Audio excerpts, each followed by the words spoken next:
Military strategy கற்றுக்க மாட்டோம். Escalation லேடர்னா என்னன்னு தெரியாது. ஆனால் அதாவது இது இப்படி வரும், அது அப்படி வரும்னு சொல்லிட்டு நம்ம பாட்டுக்கு பேசிட்டு போயிடுவோம். As a matter of fact நான் சொல்கிறேன், எஸ்கலேஷன் லேடரில் ஒவ்வொரு லேடரை தான் கிளைம் பண்ண முடியும். சண்டையோட விளிம்பு நிலைக்கு வந்துருச்சு, ஆனால் சண்டை ஸ்டார்ட் ஆகிடுச்சான்னா இல்லை. பட் சண்டைக்கான ஆயத்த பணிகள் நடந்துட்டு இருக்கானா இருக்கு. அமெரிக்காவோட இலக்கு என்னவா இருக்க முடியும்? அமெரிக்காவோட இலக்குகள் என்ன? அரசியல் இலக்குன்னா அவங்களோட தலைமையை செயலிழக்க செய்யறது,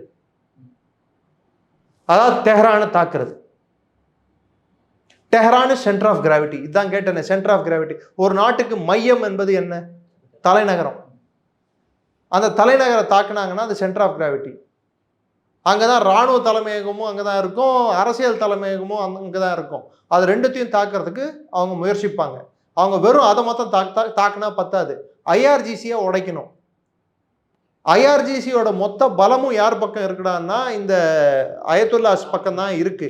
ஸோ இது ரெண்டும் உடையாம ஈரானை அமெரிக்கா வென்றுருமான்னு கேட்டா முடியாது, சான்ஸ் இல்லை. அதுக்கப்புறம் தான் நீங்க சொல்ற எண்ணெய் வெண்ணெய் எல்லாம் வரும் கேம்ல. It is going to be a long protracted war.